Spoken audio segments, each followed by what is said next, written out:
pouquinho, acho que é bom para vocês, né, saberem, já que o nosso tempo está bem curto, para começar e recomeçar. Uma coisa dá retorno para a pessoa.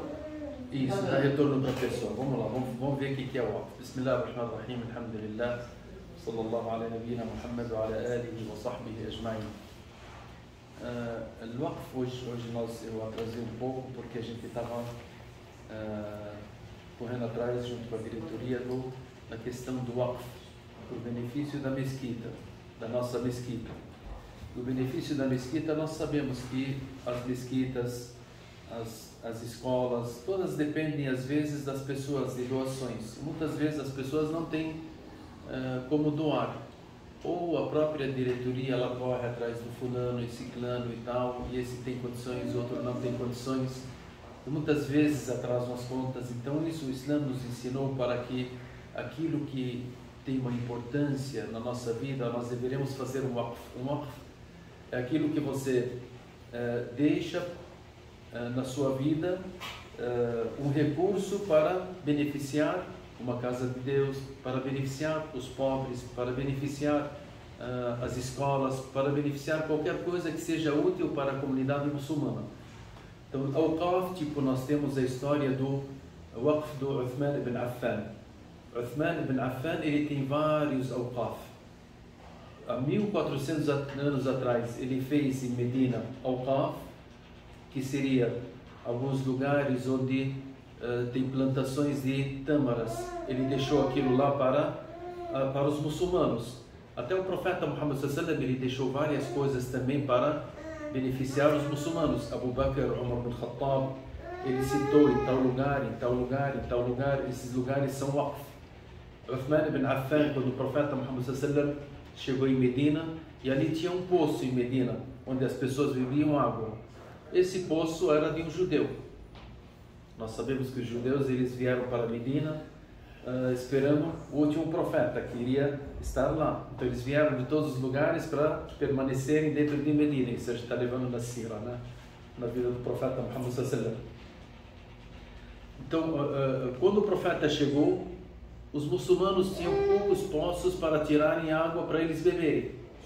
E um dos poços mais importantes era o poço Be'er Ruma, o poço de Ruma. Ruma era o nome do judeu que tinha em poder esse poço, que era o maior poço onde as pessoas tiravam água e elas mesmo distribuíam entre elas. E o Roma, o que ele fazia? Ele vendia água.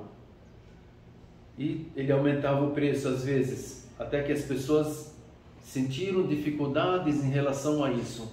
E foram falar para o profeta Muhammad sallallahu alaihi wasallam, ó mensageiro de Allah, Roma, ele tem o seu poço. E o poço dele, ele está aumentando o preço da água. Nós não temos condições. Então, vê se dá um jeito e tal. O profeta Muhammad sallallahu alaihi wasallam juntou seus companheiros, principalmente aqueles que tinham condições, e dentre eles Uthman ibn Affan. E o profeta Muhammad sallallahu alaihi wasallam, ele falou: Man yashtari Roma wa lahu al-jannah. Quem que compra o poço de Roma e ele tem um paraíso em troca? Uthman, ele disse eu. O profeta Muhammad sallallahu alaihi wasallam falou: então vai e veja o Be'er Roma. Uthman ia fazer o quê? Ia atrás do judeu para comprar o poço dele. E ele foi lá atrás do judeu e falou para ele: olha, o seu poço Roma, eu quero comprar para mim e tal. Roma falou para ele: não estou vendendo o poço. Ele falou: mas eu te pago o quanto você quiser. Ele falou: mas não está à venda. Aí o Uthman começou a dar valores para ele: olha, eu te dou em troca isso e aquilo, porque tem um paraíso em troca, né? Não é uma questão fácil. E o judeu dizia não, recusava a vender aquele poço, porque era fonte de dinheiro para ele, né? Só que o Uthman, ele queria a qualquer custo se apoderar daquele poço. Aí no final ele teve uma ideia, ele disse para o judeu: olha, me venda a metade do poço então. Aí o judeu falou: metade do poço? Ele falou: sim. Ele falou: tudo bem, mas eu quero um valor X. Ele colocou um valor lá em cima.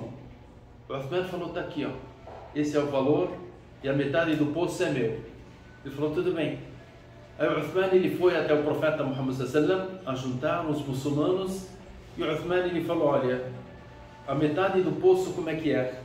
Era segunda-feira para o Uthman, terça-feira para o judeu, quarta-feira para o Uthman, quinta-feira para o judeu, sexta-feira para o Uthman, sábado para o judeu. O Uthman chegou e anunciou para os muçulmanos, dizendo: dia tal e tal e tal é meu, vocês podem pegar água de graça. E quem quiser comprar do judeu nos dias dele, fica à vontade. Os muçulmanos, o que eles faziam? Eles iam no dia do Uthman e pegavam água por 2 dias. Sendo que o judeu, na primeira semana, esvaziou ali. Segunda semana, esvaziou. Ele foi até o Uthman e disse: você quer comprar a outra parte? O Uthman falou: não, eu não preciso. Eu te faço o preço menor. Ele falou: tudo bem, eu pago tanto. Aí ele falou: tudo bem. Aí o Uthman pagou o resto do poço e ele falou: esse poço se tornou um waqf pela causa de Allah subhanahu wa ta'ala. Os muçulmanos usam ele até ele permanecer. E o profeta Muhammad sallam ele anunciou que o Uthman teria em troca o quê? O paraíso. Aquilo é um waqf. Até as questões das tâmaras e tal, tem até hoje em Medina vários lugares que são waqf. Nós falamos em Awqaf, hoje tem nos países muçulmanos, tem o Ministério Wizarat al-Awqaf, Ministério dos Waqf. O ministério que cuida desses Awqaf. Esses Awqaf, eles são destinados ou para mesquitas ou para os pobres. No governo islâmico, antigamente, tinha Awqaf para quê? Até as empregadas, as pessoas que trabalhavam nas casas, se elas quebrassem algum recipiente, talvez elas apanhavam dos donos, né? Então uma pessoa que fala para você: olha, pega esse recipiente e leva essa comida para o vizinho. A empregada lá vai, pega aquele recipiente e vai levando para o vizinho. No caminho pode cair aquele recipiente e quebrar. Se ele quebrar, os donos o que vão fazer? Os donos vão bater nela: pô, você quebrou o nosso recipiente, né? Então era de barro ou alguma coisa assim. Foi feito ao Awqaf dentro do governo islâmico. Qualquer pessoa que trouxesse um recipiente quebrado, ele levava em troca um novo. Esse é um waqf. Por que disso? Para que essas crianças não apanharem. Imagine se nós tivermos um governo islâmico que tem todas as regras sendo aplicadas. Isso é uma questão nobre, né? Que hoje ninguém imagina essas questões. Então, para as mesquitas hoje, o que nós fazemos? Um waqf. A gente compra um salão, ou a gente compra uma terra e constrói um salão, aluga aquele salão. Aquilo que vem do salão, do aluguel, é para o benefício da mesquita. E isso permanece, ninguém pode vender. Ninguém pode vender, tocar nele e tal, falar: não, isso é não sei o que, não. Esse é um waqf destinado para o Masjid Abu Bakr as-Siddiq. Ele fica 100 anos, 200 anos, somente pode reformar ou pode fazer em troca aquilo que for melhor. E aí os sheiks que vão determinar isso pode ou não pode, se tiver qualquer mudança, porque não é qualquer pessoa que possa tocar nessas questões.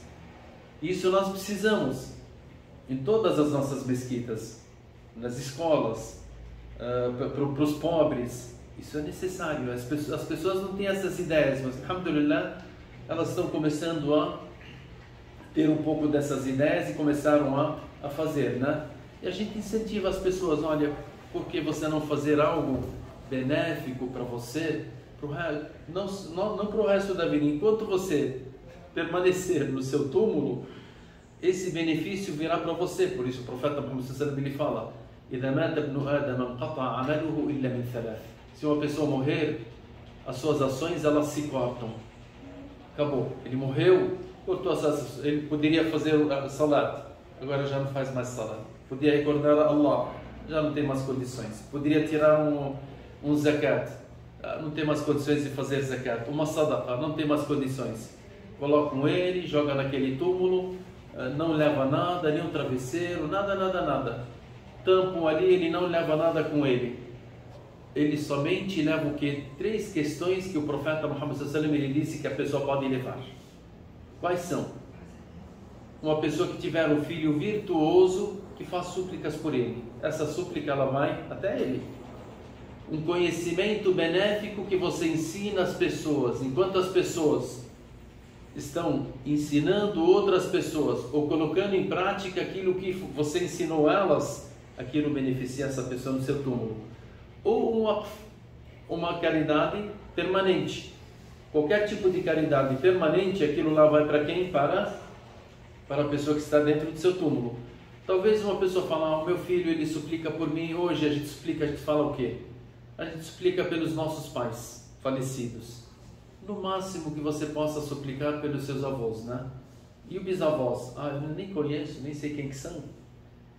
Quer dizer que daqui a 100 anos vai se cortar essa relação entre nós e o mundo? Ninguém vai mais lembrar de nós? Isso é o que nós vimos, é o normal, né? O benefício, talvez eu ensinei um filho, depois ele não ensinou mais a ninguém, ou a pessoa que eu ensinei não passou mais para frente. E aí? Corto os benefícios para chegar no meu túmulo? Então, o que eu faço? Uma coisa mais permanente, um waqf. Que eu participe com R$1, com R$2, com 100, com 1000, com aquilo que você tem a capacidade, né? Até hoje eu estava citando uma história para o pessoal lá, né? Onde a gente estava. Eu falei para eles, tinha uma pessoa chamada Hamad Jabr. Hamad Jabr. Essa pessoa era milionária. E ele somente desfrutava dessa vida.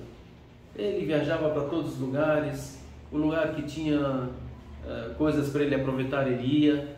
Ele não deixava assim uma cidade, um país, uma coisa para ele se sentir bem e tal, das coisas mundanas, a não ser que ele fazia.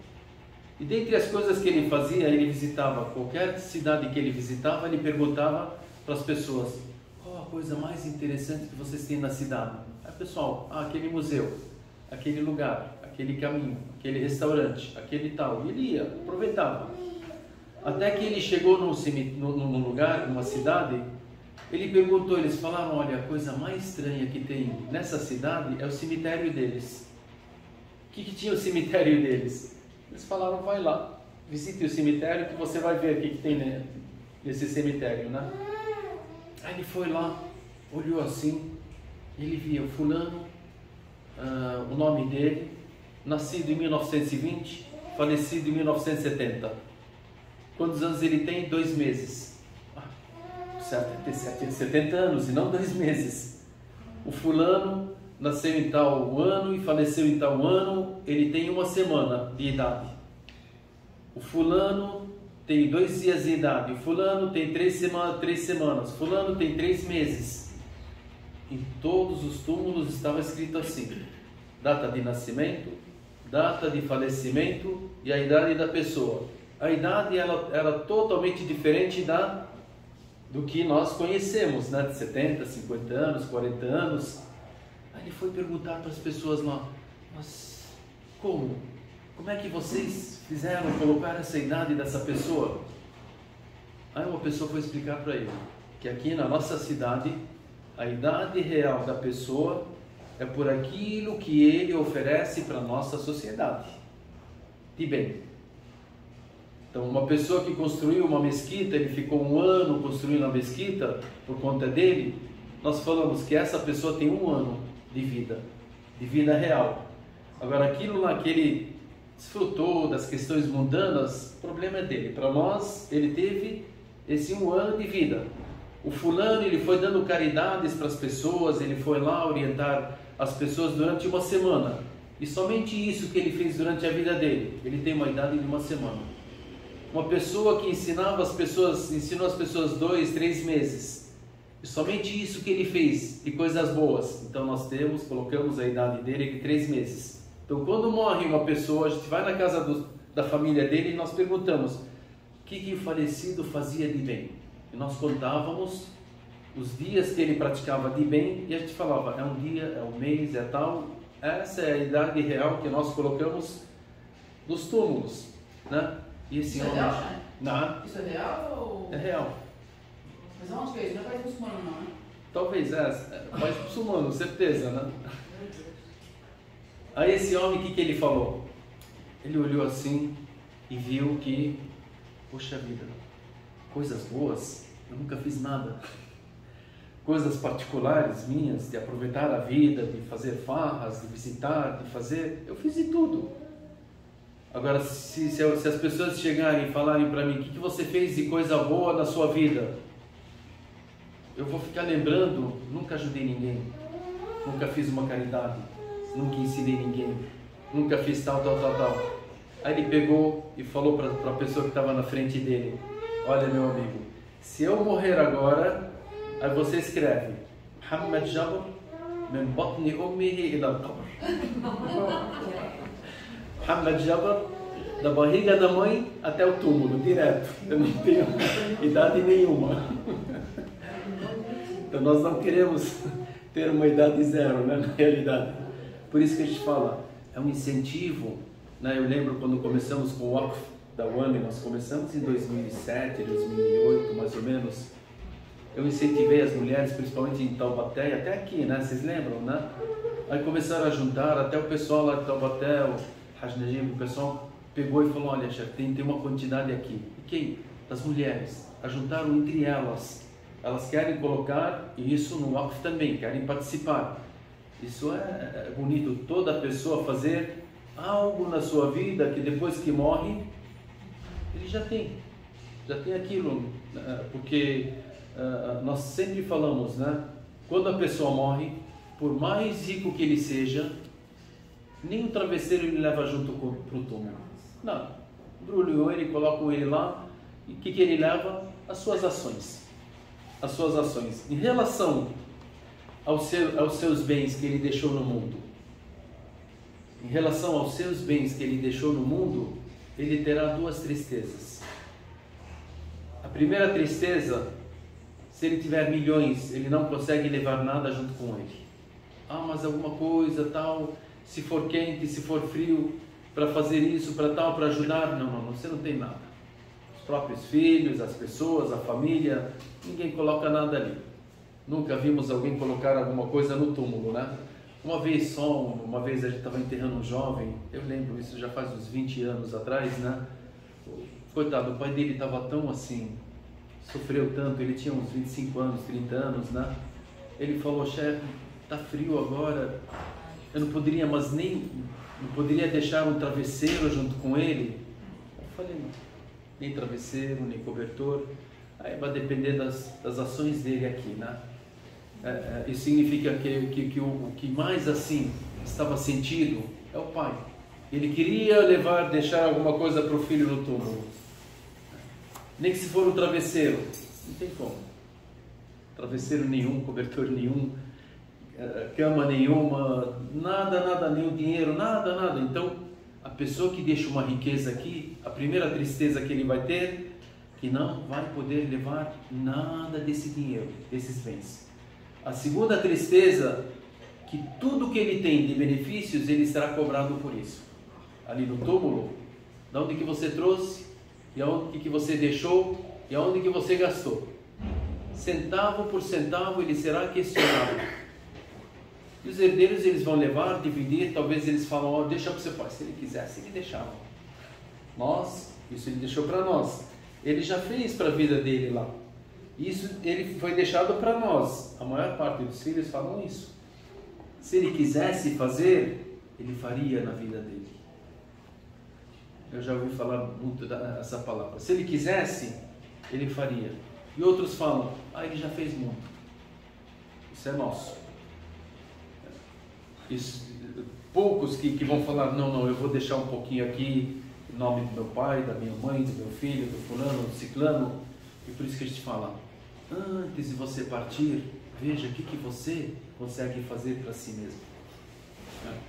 É isso que nós deveremos fazer. Qual será a sua vida real nesse mundo, na hora que você vai partir, né?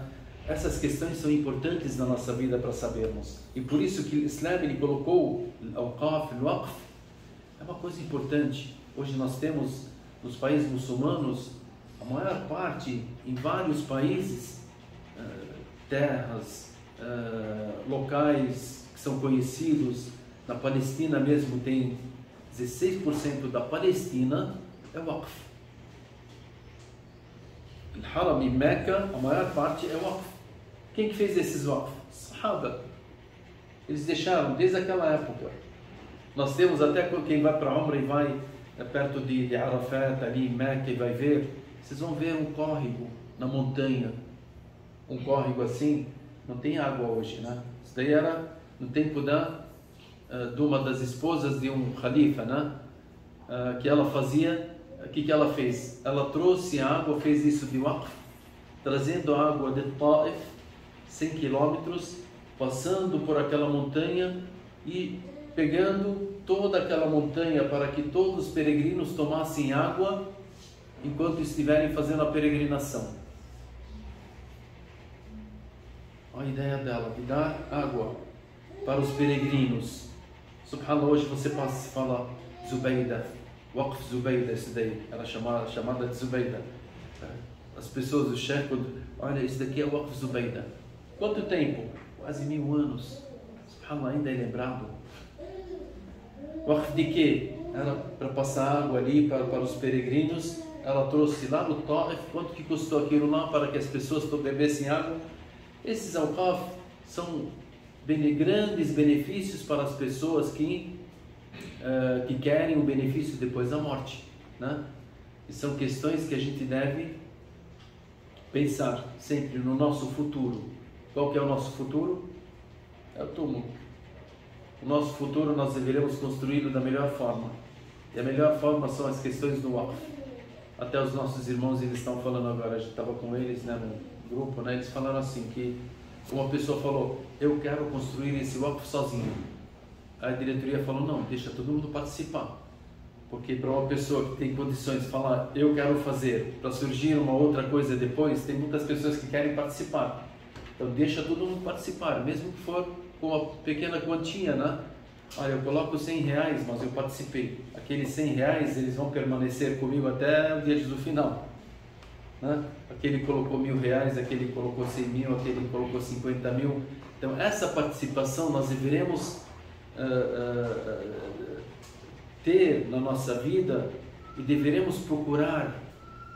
Tem pessoas que você fala, estamos vindo aí, para quê? Para pegar o dinheiro. Meu Deus, já chegaram os donos do dinheiro aí, né?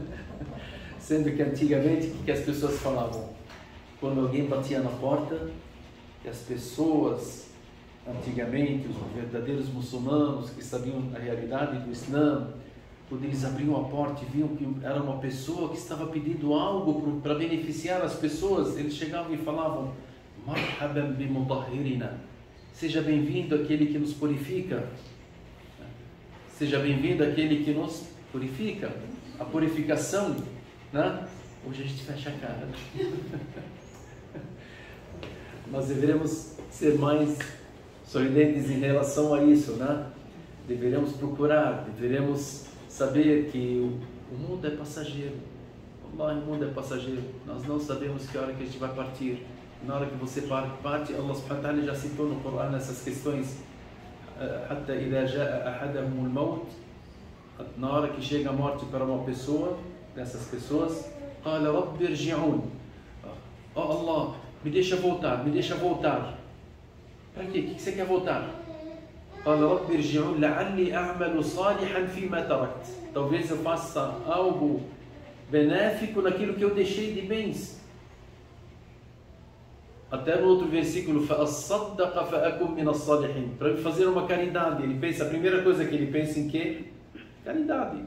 Para que eu seja dentre os virtuosos depois da morte. Allah subhanahu wa ta'ala fala, não, é uma palavra que ele vai falar agora. Se ele tivesse feito antes desse momento, sim, nós aceitaríamos. Mas agora, na hora da morte, não tem mais como voltar. E a primeira coisa que a pessoa se arrepende é dele te deixar, se ele deixar qualquer tipo de bens, de ele não fazer um bem naqueles bens que ele tem. Por isso que nós deveremos pensar muito nessas questões, para não chegarmos no momento da morte, no momento que começa a vida real, nos arrependermos e falarmos, subhanallah, eu tinha condições, eu tinha como fazer algo, eu tinha como participar, eu tinha como, pelo menos, não sei, alguma coisa, porque Allah subhanahu wa ta'ala, Ele não deixou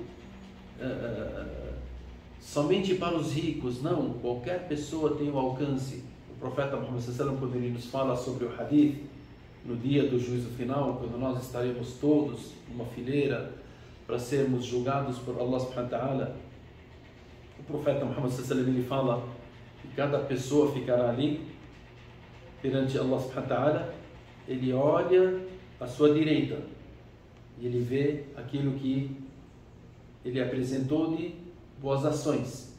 Ele olha na sua esquerda e ele vê aquilo que ele apresentou de más ações. Ele olha na sua frente e somente vê o fogo do inferno. O profeta Muhammad sallallahu alaihi wasallam,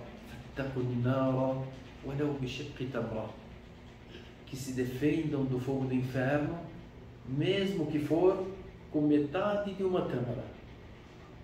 Quem que não tem condições hoje de dar metade de uma tâmara? Metade, não é nenhuma tâmara. O profeta Muhammad sallallahu alaihi wasallam, ele falou. Então, naquele momento, a pessoa vai falar: subhanallah, se eu tivesse doado, mas eu não tinha o que doar. Você não tinha metade de uma tâmara? Valor de metade de uma tâmara? Subhanallah, isso é impossível. Então, está ao alcance de todas as pessoas. Dependendo da situação de cada pessoa, ele deve o quê? Oferecer. Para que ele se proteja no dia do final do fogo do inferno e para que ele se sinta naquele dia, um dia feliz, quando olha para o seu lado direito e fala: mashallah, olha, eu tenho, né? Não somente a direita dele, até o profeta Muhammad sallallahu alaihi wasallam, ele fala: al-abdu fi dhilli sadaqatihi yawm al-qiyamah. Quando o sol ele está sobre as nossas cabeças, o profeta Muhammad sallallahu alaihi wasallam, ele diz que a caridade estará fazendo uma sombra em cima das pessoas no dia do juízo final, onde ele não terá uma outra sombra, a não ser aquilo que ele colocou em prática, e principalmente o que? A caridade. Às vezes a pessoa tem uma sombrinha lá, né? Fica se protegendo. Tem pessoas que têm uma sombra grande ali. Aquela sombra vem até um ar-condicionado para ele.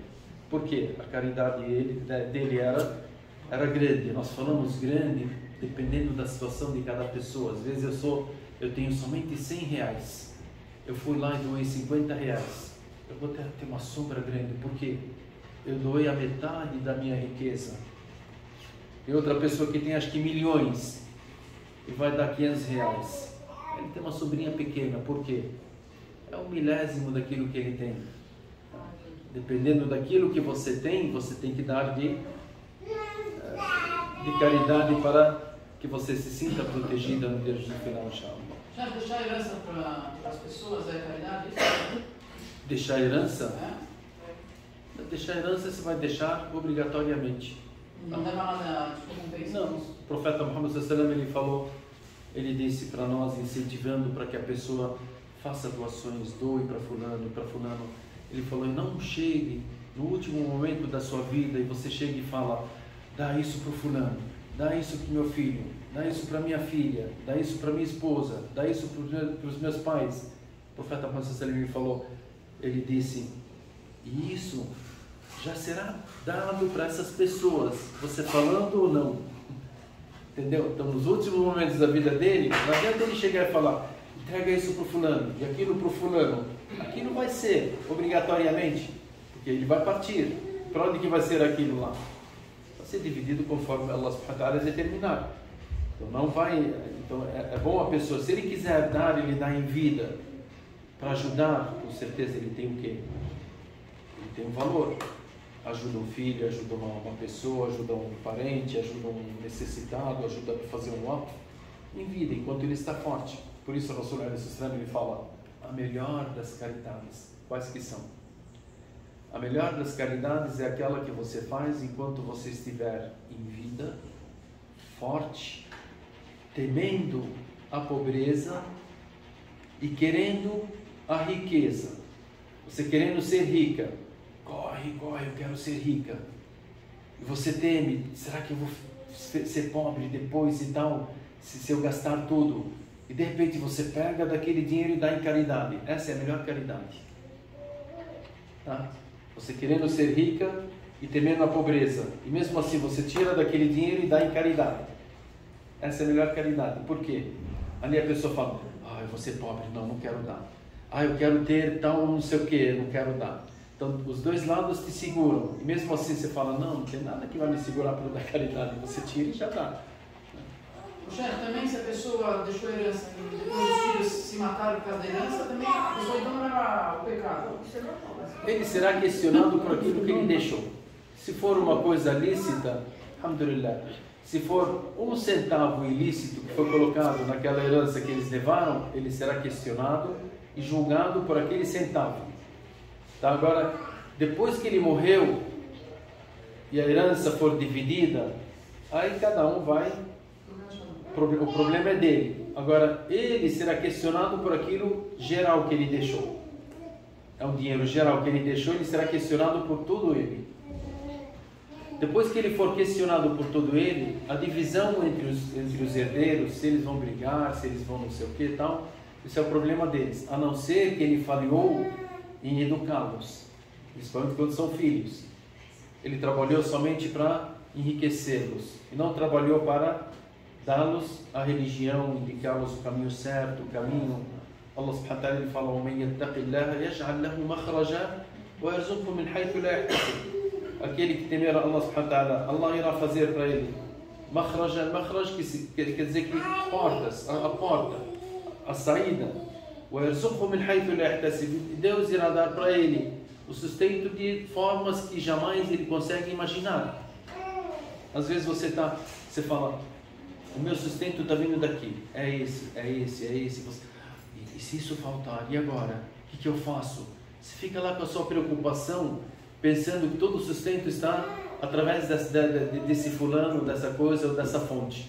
De repente, Allah subhanahu wa ta'ala ele fala para você: não, essa fonte é a fonte que, para mim, não tem coisa, te traz de várias outras fontes, de vários lugares. Você fala: subhanallah, e eu imaginando que somente aqui. E o certo vem daqui, de lá. É só você temer Allah subhanahu wa ta'ala. Vamos rezar, inshallah, este volta se tiverem qualquer pergunta.